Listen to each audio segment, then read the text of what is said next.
my soul. I live for you alone. Every breath. De penser qu'il peut sortir de l'eau et de vivre. Alléluia. J'aimerais dire à quelqu'un que tu dépends de lui. Tu dépends de lui. Alléluia. J'aime chanter ce chant qui dit: je dépends de toi, Jésus, je dépends de toi, Jésus, je dépends de toi. Tu peux le dire avec moi, de toi. Jésus, je dépends de toi, Jésus, dis-le. Je dépends de toi, Jésus, je dépends de toi, Jésus, je dépends de toi, Jésus, Jésus, je dépends de toi, je dépends de toi, Jésus, Jésus, je dépends de toi, Jésus. Je le dis parce que je crois que c'est hier ou avant-hier, et hier, on a perdu un homme de Dieu. Je n'aime pas trop le mot grand homme de Dieu, mais il était très connu, le pasteur Pibi Gaëtan. Je ne sais pas si certains le connaissent. D'un coup, comme ça, il est parti. Apparemment, il n'avait pas quelque chose de particulier. Bon, je n'ai pas appris que c'était une longue maladie, mais il était... Alléluia. Il est parti. Beaucoup ont été choqués, mais moi, généralement, je ne suis pas du tout choqué. Parce que la mort, ça ne prévient pas, ça n'a pas de choix. Ça n'a pas de critères. Ça touche les bébés, ça touche les grands, ça touche les riches, ça touche les pauvres, ça touche les célèbres, les inconnus. Alléluia. Ce n'est pas pour une catégorie de personnes. C'est sur la tête de nous tous. Alléluia. Amen. C'est sur la tête de nous tous. Et nous nous rappelons, quand on a écouté l'enseignement du dimanche passé, la Bible dit: vaut mieux une maison de deuil qu'une maison de fête. Parce que dans la maison de deuil, tu prends conscience. Ta sagesse a lieu. Tu comprends que tu n'es rien. Et tu commences à vivre en réalisant que tu peux aussi partir un jour. Et tu prépares ton départ. Et tu vis correctement. Parce que tu sais que chaque jour quand tu te lèves et puis tu respires, c'est la grâce de Dieu. Alléluia. Vraiment, j'ai prié hier et aujourd'hui pour sa femme. Parce que ce n'est pas facile d'être à autant. Parce qu'à un moment donné dans le couple, vous n'êtes plus une histoire de mari et femme seulement. Vous êtes devenus maintenant des frères, des sœurs. Le sang se mélange. Vous êtes dans une connexion vraiment où c'est vraiment une partie de la femme qui est partie. Et de ses enfants aussi pareil. Et de tous ceux qui étaient proches de lui. C'est pour ça que je nous encourage à prier aussi pour ces personnes-là. C'est vrai que généralement dans les funérailles, on aime beaucoup se concentrer sur celui qui est décédé. Non. Après la mort, vient la fin, vient le jugement. On n'a plus rien à faire. Même dire qu'il repose en paix n'est pas biblique. Alléluia. Parce qu'après la mort, peu importe tes prières, tu ne peux plus rien faire pour celui qui est mort. Amen. Celui qui est mort, sa situation de paix ou de trouble va dépendre de comment il a vécu. Et aucune personne ne peut avoir la garantie que quiconque a été bien. Alléluia. Voilà. Mais je sais que c'était un bon pasteur qui aimait les gens, qui a servi le Seigneur très jeune. Il était tout jeune, ceux qui ont envoyé le réveil au Gabon. Ils étaient parmi les personnes que Dieu a utilisées au Gabon pour que l'Église s'installe et que le nom de Jésus... Je pense qu'ils ont été marqués même à l'époque par le gouvernement, un truc comme ça. Et aujourd'hui, il est parti au moment, c'était hier, où il ne s'attendait surtout pas. Et j'en profite pour dire à quelqu'un, prépare-toi toujours à la rencontre de ton Dieu. C'est pour cela que vis correctement, éloigne-toi de ce qui ne glorifie pas Dieu. Parce que tous les jours peuvent être ta fin. Alléluia. C'était juste une parenthèse. Et je pense qu'elle correspond au message qu'on a entendu le dimanche passé. La sagesse sur par les épreuves. Lorsque nous vivons des moments difficiles, c'est pour notre sagesse. Alléluia. Amen. Et je vous encourage à continuer à prier pour les proches de cet homme de Dieu. Alléluia. Amen. Nous continuons aujourd'hui sur notre série d'enseignements sur acquérir la sagesse. Je révise rapidement pour ceux qui n'étaient pas là. Nous avons compris que la sagesse est tout. Vraiment, c'est tout. Dans la sagesse, la Bible dit, à sa main droite, il y a une longue vie. Il y a la réussite. Il vaut mieux avoir de la sagesse que des millions. Parce que si tu as des millions sans la sagesse, tu vas les détruire. Alléluia, tu vas les gaspiller. La sagesse nous permet de rentrer dans beaucoup de choses et d'expérimenter beaucoup de grâce. Et chaque enfant de Dieu doit la rechercher. Parce que beaucoup ont détruit leur vie par manque de sagesse. Il y a des choses que Dieu pardonne, et je pense que Dieu pardonne tout. Mais des fois, il y a des choses qui n'arrivent pas, qui ne rattrapent pas. Donc les conséquences restent sur nos vies par manque de sagesse. Alléluia. C'est pour cela que ce n'est pas le moment pour nous de nous écarter de la sagesse. La sagesse est disponible pour tout le monde. Jeune, grand, vieux, la sagesse est disponible pour tout le monde. Nous avons compris que la sagesse commence par le fait d'abord de craindre Dieu, de marcher dans ce que Dieu dit, dans ce que Dieu veut. Dès qu'on commence à marcher dans la crainte de Dieu, nous allons forcément être conduits vers la sagesse. Et ensuite, on a parlé du fait qu'il y a 3 bases de pratiques qui amènent la sagesse. Le fait d'abord, qui se rappelle?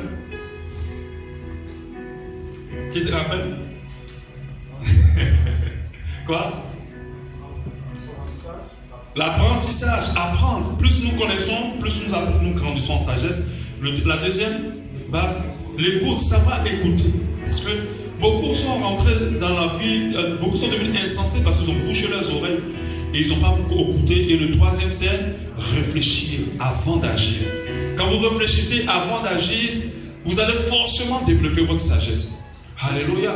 Et on a vu dimanche passé que Dieu utilise aussi les épreuves pour nous amener à la sagesse. Je vous assure, si nos vies étaient des vies parfaites sans problème, beaucoup seront devenus insensés. Des fois, les problèmes qui nous arrivent, c'est pour que nous apprenons la sagesse. Parce que dans une situation, il y a une leçon à tirer. Il y a un comportement à changer. Alléluia. Il y a une maîtrise à avoir. Et il y a beaucoup de choses à déployer lorsque nous passons par les épreuves. C'est pour ça que moi, à chaque fois que je suis éprouvé, je ne veux pas, parce que beaucoup se morfondent ou se rebellent ou se laissent abattre quand ils sont éprouvés. Pendant qu'à chaque fois que tu es éprouvé, sache que Dieu veut te attirer ton attention sur quelque chose. Dieu ne va jamais permettre à ce qu'une épreuve t'arrive pour rien.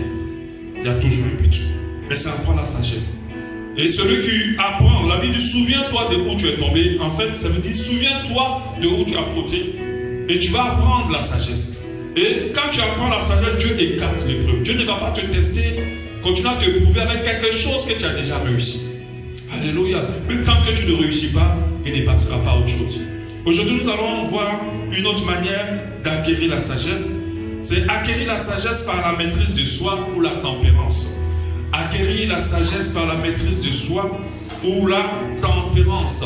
Une chose qui est quasiment commune à tous ceux qui manquent de sagesse, c'est l'absence de maîtrise de soi et l'absence de tempérance.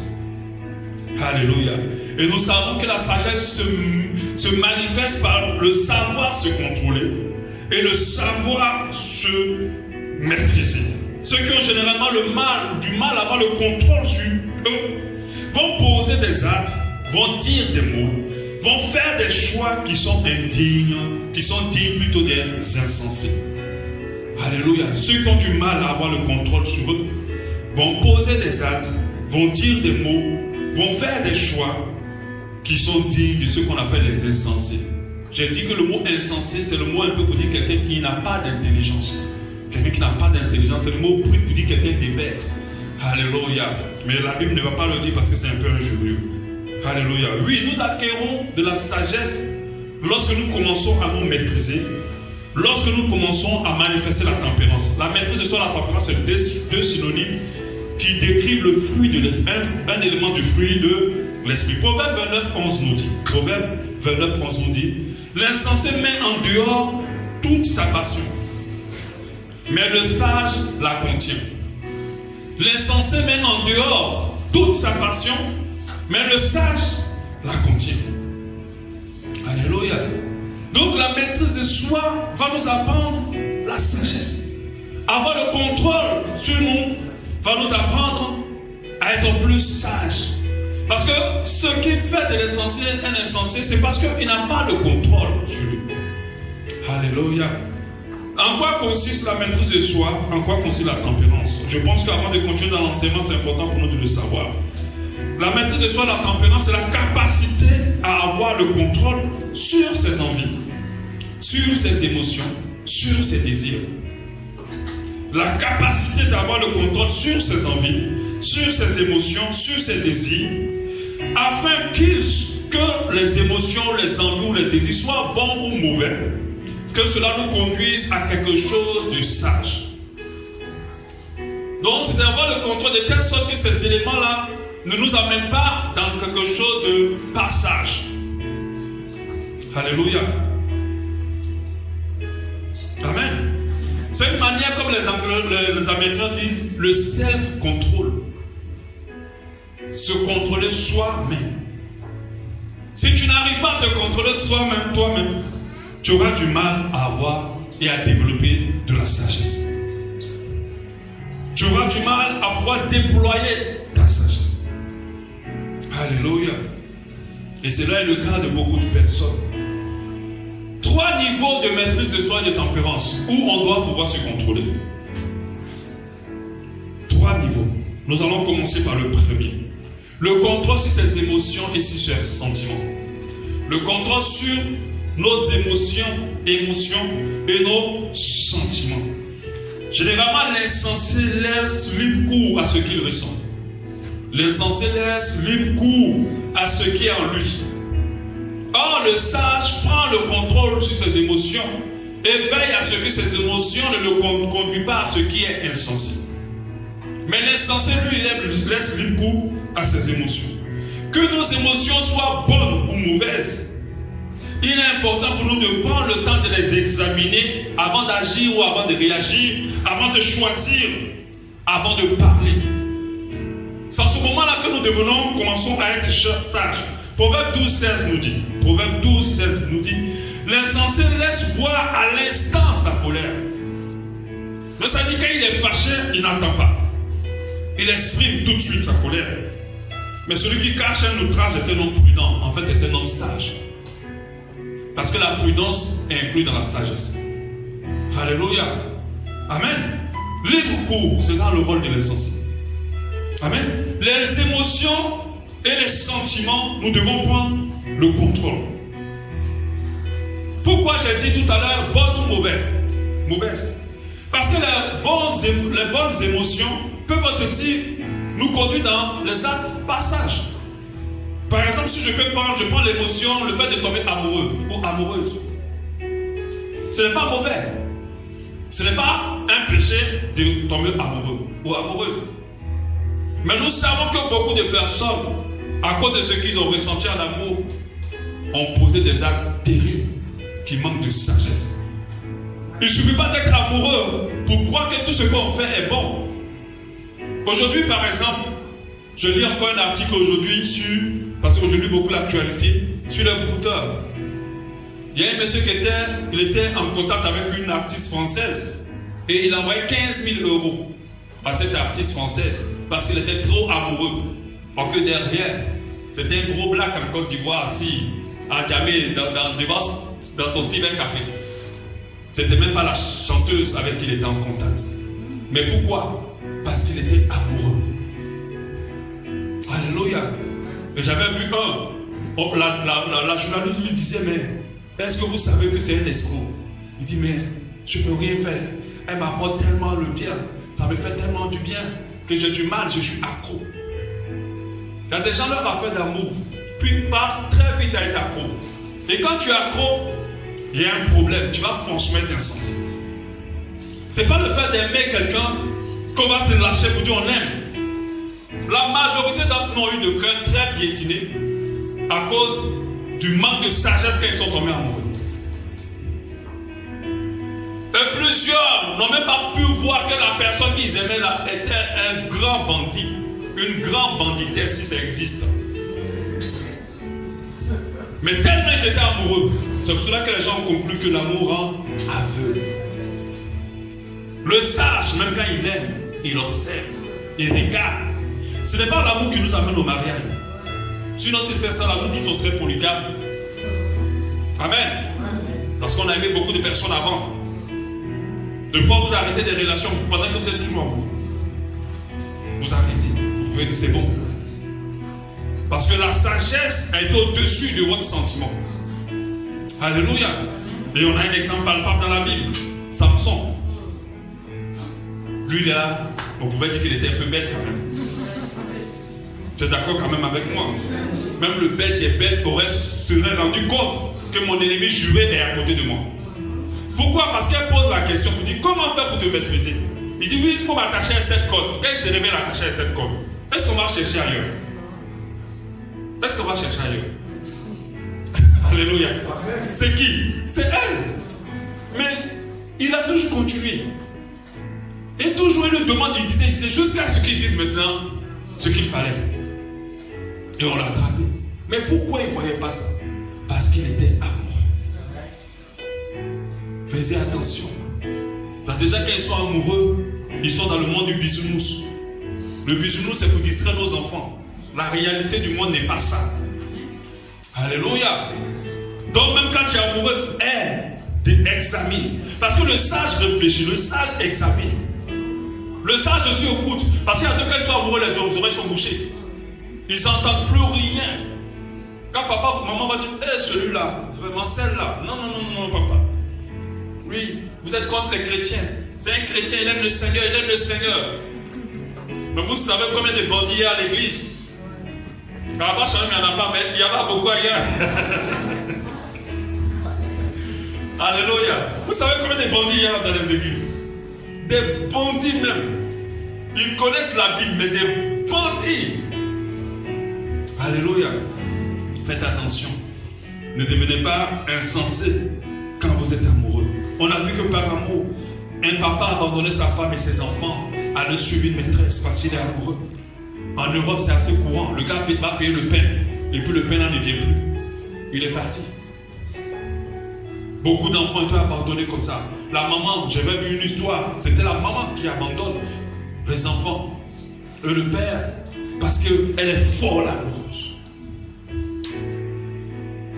Le sage prend le contrôle sur ses émotions. Il prend le contrôle. Oui, je suis amoureux. Mais je dois examiner les choses. Je dois examiner la personne. Je dois examiner la situation. Pour voir qu'est-ce qui est juste et qu'est-ce qui est bon que je puisse faire. Delilah avait aveuglé Samson. Et par amour, Samson est tombé dans le péché. Quand je parle des sentiments positifs dont nous devons avoir le contrôle, ce n'est pas seulement que l'amour. Il y a aussi la compassion. Faites attention quand vous avez compassion des gens. Alléluia. Le fait d'avoir compassion est une bonne chose. Mais il faut savoir prendre le contrôle. Parce qu'il y a des manipulateurs qui peuvent te créer la compassion dans ton cœur. Mais derrière ces personnes-là, c'est des gens dangereux. Faites attention quand vous avez pitié. Parce que si quelqu'un te maîtrise bien, il va créer la pitié en toi. Et derrière la pitié, il va te manipuler. En dehors de la compassion, réfléchis. Quand la femme l'a approché de Jésus, j'imagine comment les apôtres ont été touchés. Quand elle a dit, ma fille est en train de mourir. Ils ont eu compassion. Mais Jésus ne l'a même pas écouté. Il a dit, je ne suis pas venu pour toi. Et un enfant de Dieu doit pouvoir prendre le contrôle sur ça. La générosité. Il y a des gens qui veulent aider le monde entier. À la croix de Golgotha, là, c'est toi qu'on avait crucifié. Alléluia. Parce que celui qui a le rôle d'aider le monde entier, c'est Jésus. Il y a d'autres qui attaquent quelqu'un un problème, il faut qu'ils aillent aider la personne. Ah non, on t'a appelé. Dans la sagesse aussi, il faut que ta générosité ait un contrôle, elle soit maîtrisée. C'est une bonne chose d'être généreux, mais il ne faut pas aider le monde entier. Alléluia. La gentillesse et même la joie. Alléluia. On doit les éprouver. Parce qu'il y a des gens, quand ils sont joyeux, c'est fini. Ils n'ont plus le contrôle. Quand ils sont heureux, ils deviennent insensés. Même quand tu es heureux, descends un peu de ta joie et examine les choses. Regarde les choses. Alléluia. Regarde les choses. Et tous ces sentiments ont poussé plusieurs personnes à manquer de sagesse. Ce sont des bons sentiments. D'autres même ont hébergé les ennemis avec ces bons sentiments. Ils ont hébergé celui qui va finir avec leur vie. Certains ont été tués par compassion. Tués, assassinés par compassion. D'autres ont été empoisonnés par compassion. D'autres ont été escroqués par amour et par compassion. Par pitié. Alléluia. Donc il faut apprendre à raisonner, il faut apprendre à réfléchir. Le sage ne laisse pas ses émotions aller. La maîtrise de soi, ça dépend aussi du contrôle sur ses émotions positives, mais aussi les émotions négatives. Négatif, c'est évident. La colère, par exemple. Quand tu es en colère, tout ce que tu fais par la colère n'est pas sage. Je préfère te dire ça direct. Il faut attendre d'abord que ta colère s'apaise et réfléchir avant. Il y a des gens, dès qu'ils sont blessés, tout de suite, ok, je quitte, je m'avais, je ne viens plus. C'est fini entre nous deux, j'arrête. Non, tu es en train d'être insensé. Parce que c'est l'insensé qui réagit comme ça. Le sage, il a mal. Tu l'as blessé, tu l'as trahi, tu as fait du mal. Il prend du recul, il réfléchit, il examine. Ce n'est pas toutes les personnes qui vous blessent qui sont mauvaises. Il faut savoir. Si tu réfléchis et tu regardes, tu vas voir que cette personne est bien. Bon, aujourd'hui, elle était de mauvaise humeur. Oh, aujourd'hui, ceci, c'est cela. Il y a des choses qu'on laisse passer. Alléluia. Les frustrations, la tristesse, l'angoisse peut conduire beaucoup au manque de sagesse. Proverbe 16, 32. Celui qui est là à la colère vaut mieux qu'un héros. Un héros.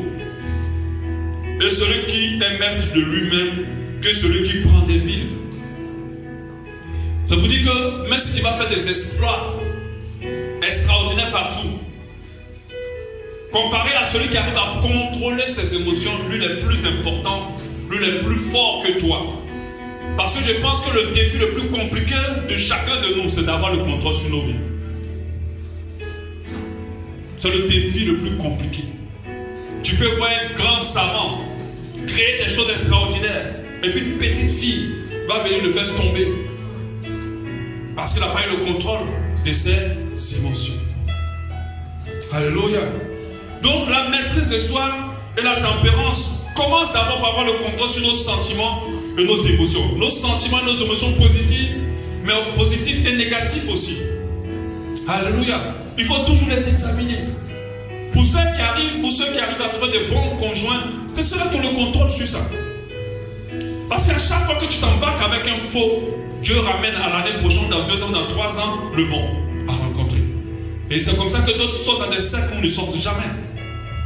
Alléluia. Et par la colère, beaucoup ont été insensés. Le deuxième point sur lequel nous devons avoir le contrôle, c'est les envies et les désirs. Nous devons avoir le contrôle sur nos envies et sur nos désirs. Ce qui fait des enfants, des petits-enfants, des personnes pas sages, c'est parce qu'ils laissent le goût à leurs envies et leurs désirs. Alléluia. Nous sommes dans des corps mortels. Et nos corps, nous savons tous, ont énormément d'envie, énormément de désirs. Et ce n'est pas un jour, c'est tous les jours. Je ne sais pas si on arrivera un jour à dire oui, je suis arrivé au point où mon corps n'exprime aucune envie, aucun désir. Ce n'est pas possible.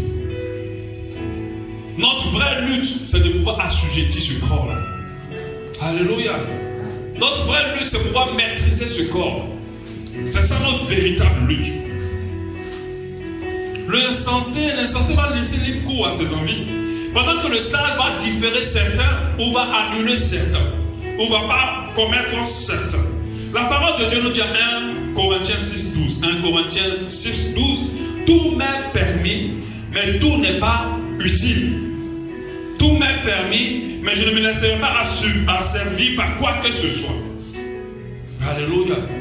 Je ne me laisserai pas asservir par quoi que ce soit. Et il dit au verset 13, les aliments sont pour le ventre, et le ventre pour les aliments, et Dieu détruira l'un et l'autre. Mais le corps n'est pas pour l'impudicité, il est pour le Seigneur, et le Seigneur pour le corps. Nous devons apprendre à avoir plus de maîtrise sur nos envies, sur nos désirs, si nous voulons être de plus en plus sages. Alléluia. Notre corps va toujours nous disposer à faire des choses qui ne sont pas sages. Et notre challenge en tant qu'enfant de Dieu, en tant que chrétien, c'est de pouvoir maîtriser cela. Alléluia. C'est de pouvoir avoir le contrôle sur notre langue, c'est de pouvoir avoir le contrôle sur nos désirs dans la chair, c'est de pouvoir avoir le contrôle sur nos regards, sur tout cela, pour être sage. Et beaucoup ont du mal à avoir le contrôle. Le bon exercice, déjà, l'un des exercices pour pouvoir apprendre à se maîtriser, c'est le jeûne. C'est l'un des exercices. à tester ton corps, à rester là où il faut. C'est le jeûne. Quand tu jeûnes et puis que ton corps dit il faut que je mange et que tu lui dis non, mon Seigneur, dis-toi et moi que c'est jusqu'à 18h. Beaucoup de personnes n'arrivent pas à lutter avec le corps. Le corps est maître. Mais quand tu arrives, tu peux avoir certain contrôle. Mais c'est un exercice. La parole de Dieu dit en Tite 1,7 quand il faut que l'évêque soit irréprochable comme économe de Dieu, il ne soit ni arrogant, ni colère, ni adonné au vin, ni violent, ni porteur à un gain déshonnête. Il faut qu'il ne soit ni adonné au vin, ni violent, mais indulgent, pacifique, désintéressé. La parole de Dieu, dans ce passage-là, Dieu cherche une personne sage pour être évêque. Une personne qui a non seulement le contrôle sur ses envies, sur ses émotions, parce qu'on est ni colérique, mais aussi le contrôle sur ses envies. On ne peut pas être un leader si on n'a pas de contrôle sur ses envies. On ne peut pas être un enfant de Dieu si on n'a pas le contrôle sur ses désirs. Alléluia, ça serait compliqué. Amen. Et parmi les envies du corps, ce que nous devons contrôler, il y a les désirs sexuels. Beaucoup ont posé des actes insensés à cause du fait qu'ils n'ont pas contrôlé leurs désirs sexuels. Ils se sont laissés aller. Le sexe, c'est quoi? C'est fort en toi, tu pars, quand tu finis, dès que tu as fini, tu dis, mais pourquoi j'ai fait? Parce qu'il n'y a rien de plus en fait. Et il faut avoir le contrôle là-dessus. Un bon leader qui n'a pas le contrôle sur ça, il est exposé. Il est en danger. Le contrôle par rapport à l'excès de table. Récemment, j'ai écouté le témoignage d'une fille qui a fait un songe, elle est partie en enfer. Et elle, son problème, c'était l'excès de table. Elle dit qu'elle mangeait jusqu'à un point. Elle ne mangeait pas pour être rassasiée. Elle mangeait parce qu'il faut qu'elle mange. Et elle ne laissait pas quelques minutes sans manger. Et elle mangeait jusqu'à... Tu vois? Et là, c'est pas bon. Parce que quand notre chair, l'excès de table n'est pas une chose que Dieu nous interdit comme ça. Il nous interdit parce que ça nous alourdit spirituellement. Il faut manger pour se rassasier. Il y a l'alcool. Il y a des gens jusqu'à aujourd'hui, ils ont du mal à s'en détacher. Il y a toutes les formes d'addiction possibles. L'alcool, la drogue et tout le reste. Il faut apprendre à avoir le contrôle. L'amour de l'argent aussi. C'est une envie, c'est un désir. Il faut avoir le contrôle. Le désir aussi d'honneur et de gloire. C'est une envie, c'est un désir.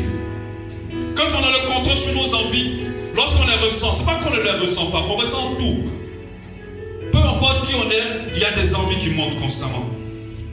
Mais il faut les examiner à la lumière de la volonté de Dieu, avec l'aide du Saint-Esprit pour savoir qu'est-ce que je cède et qu'est-ce que je ne cède pas.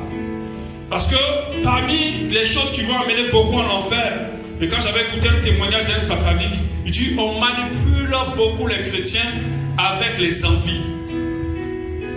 Il dit c'est ça même notre moyen de gagner les chrétiens et de les tuer, de les éteindre avec les envies.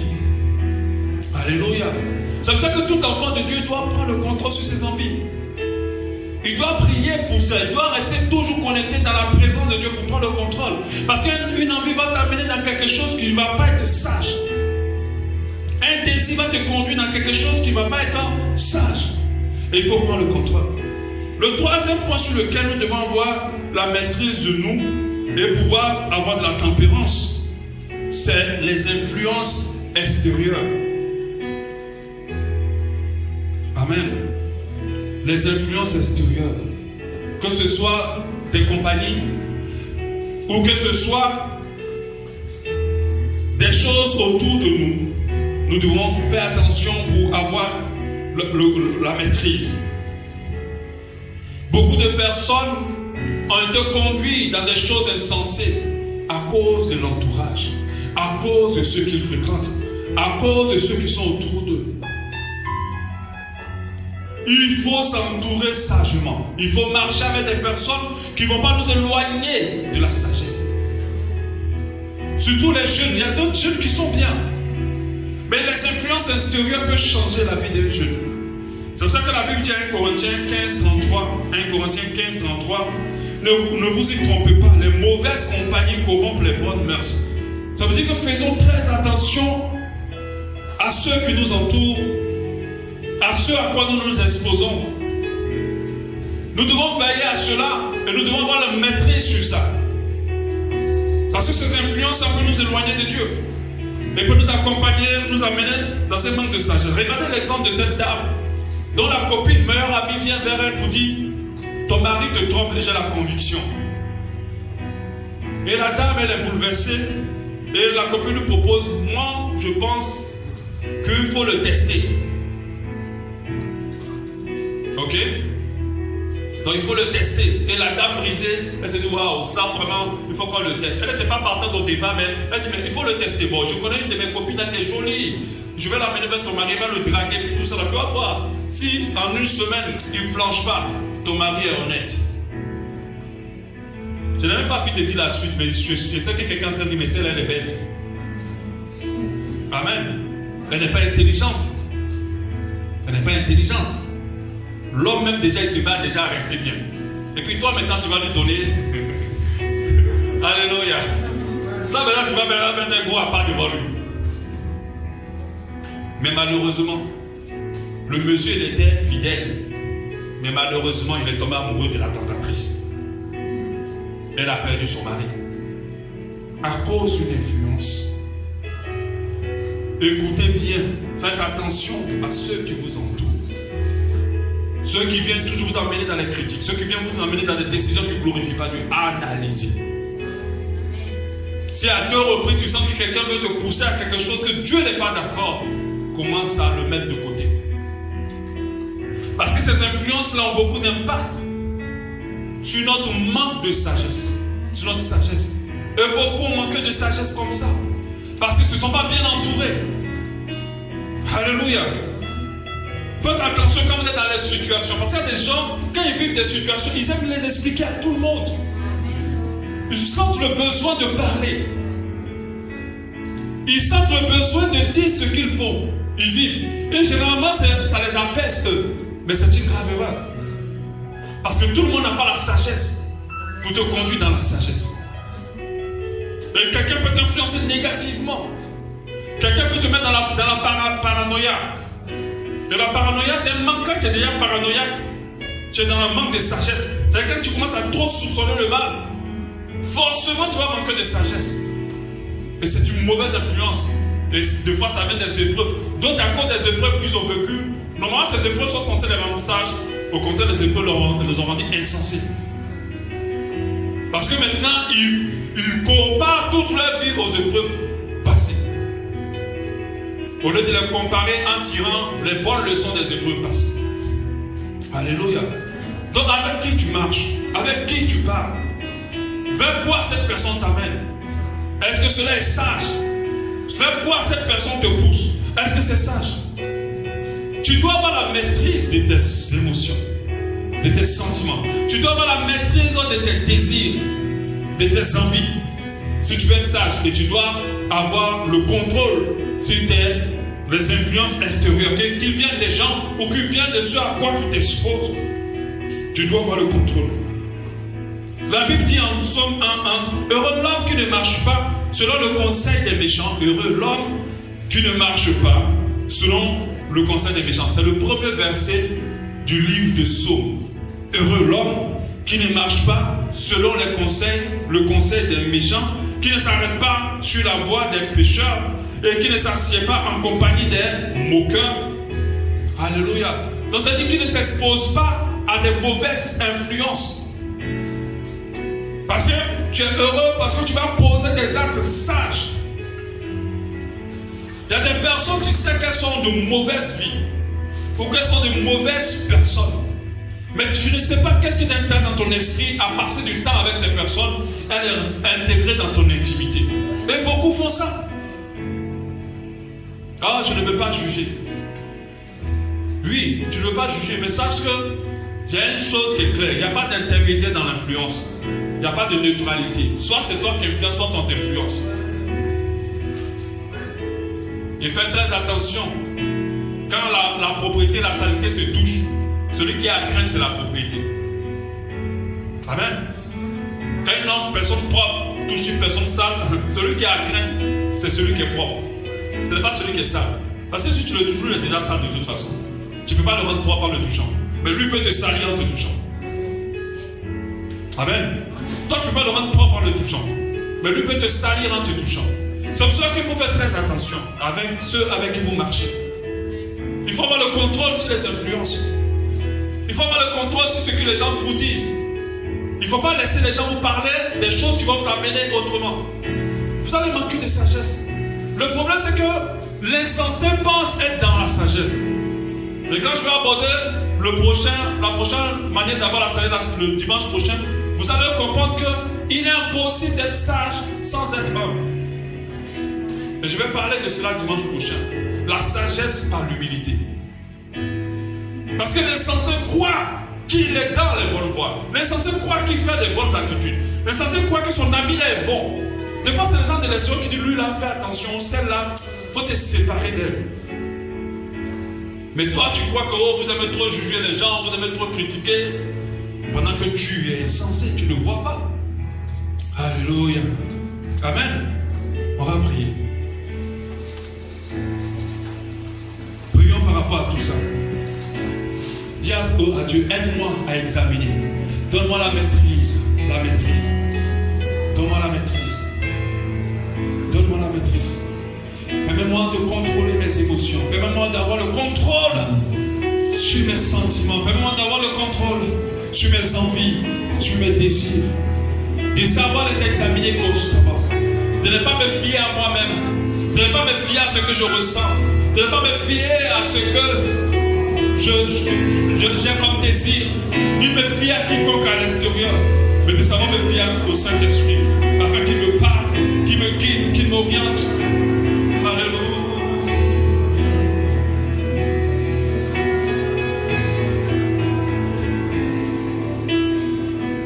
Alléluia. Continue à prier. Prends ma main et conduis-moi. Prends ma main et conduis-moi. Prends ma main et conduis-moi. Prends ma main et conduis-moi. Continue à prier. Prends ma main et conduis-moi. Prends ma main et conduis-moi. Je ne sais pas comment marcher. Je ne sais pas comment marcher. Oh, prends ma main et conduis-moi. Dis-le avec moi. Prends ma main et conduis-moi. Dis-le avec moi. Prends ma main.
notre manque de sagesse à cause de nos émotions, pour notre manque de sagesse à cause de nos envies, nos désirs, pour notre manque de sagesse à cause de nos influences.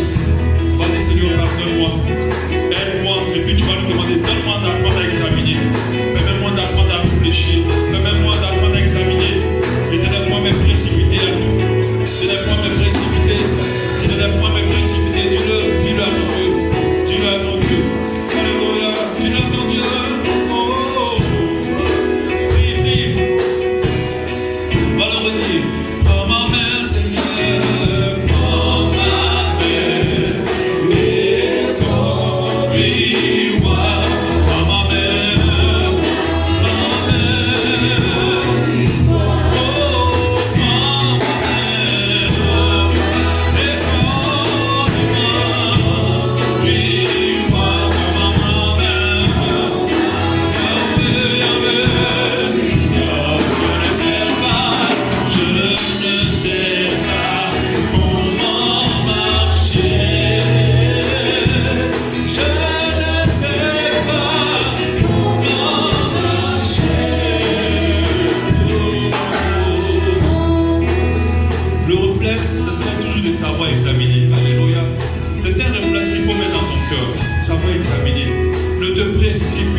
Examine. Peu importe ce que tu ressens, ce par quoi tu as poussé, tu as envie de faire quelque chose, examine, regarde. Présente-le au Saint-Esprit, surtout si c'est des actes importants. Tu es blessé, tu es angoissé, tu as frustré. Je t'assure, mon frère, ma soeur, ne réagis pas tout de suite. À chaque fois que tu le fais, tu vas forcément être insensé. Tu vas être obligatoirement être insensé. Parce que tu ne seras pas poussé par l'esprit. Alors je t'encourage vraiment dans ce sens-là. Et fais attention aux influences de ta vie. Fais attention avec qui tu marches. Fais attention à ceux qui te parlent. Et entoure-toi des personnes qui t'influencent positivement. Vous savez, on peut devenir sage au travers des sages. On peut devenir sage au travers des personnes sages qui nous entourent. On peut devenir sage si on est influencé par eux. Et tu vas pouvoir prendre le contrôle. Demande à ton Dieu de te donner le discernement. Donne-moi le discernement. Donne-moi le discernement. Dis-le avec tes mots. Donne-moi le discernement. Fais-moi de discerner ce qui est bon de ce qui est mauvais. Fais-moi de séparer ce qui est bon de ce qui est mauvais dans mon cœur. Que je ne sois précipité en rien. Oh, je ne sais pas comment marcher.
Reste les yeux fermés, vous continuez à prier. Avec humilité devant le Seigneur. Nouveau départ. Alléluia.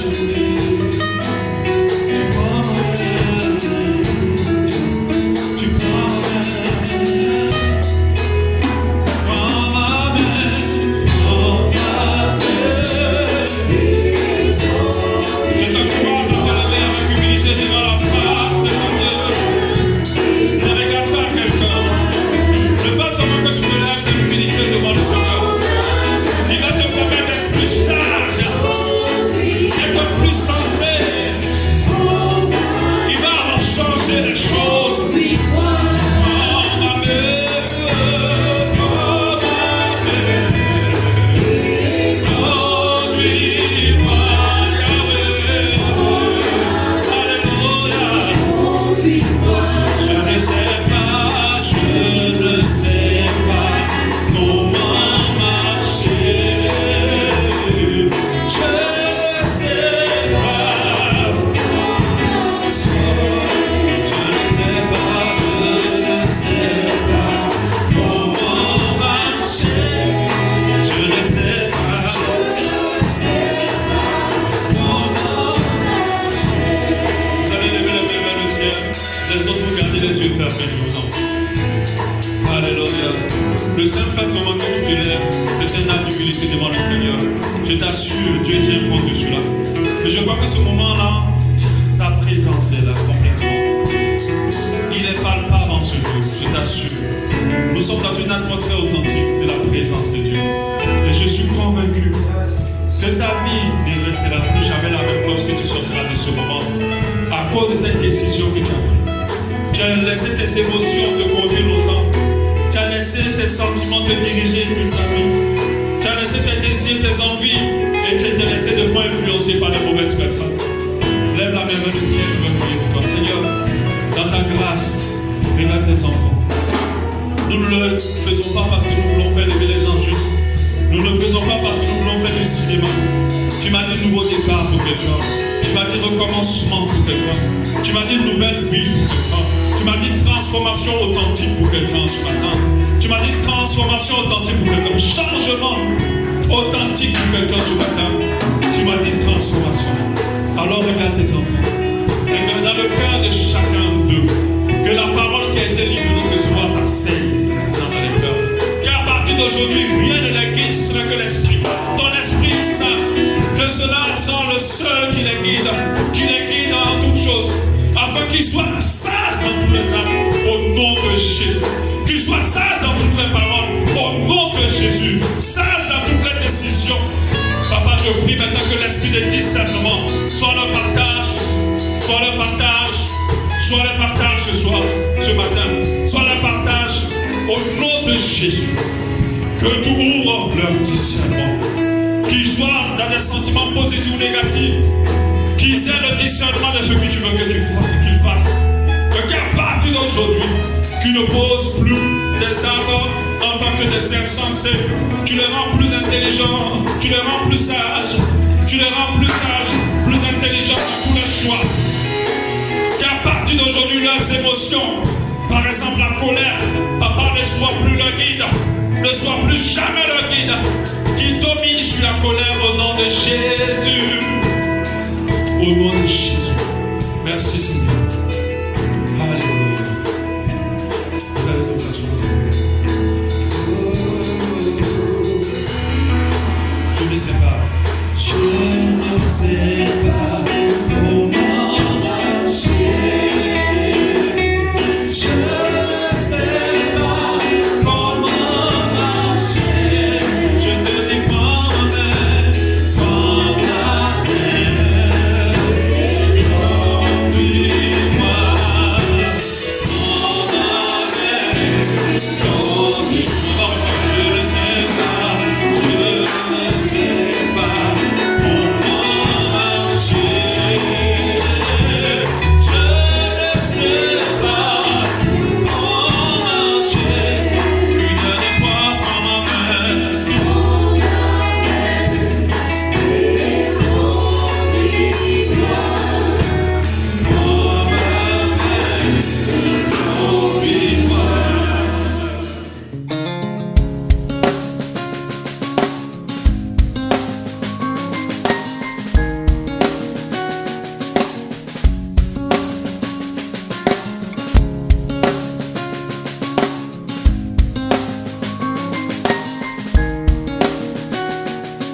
my soul.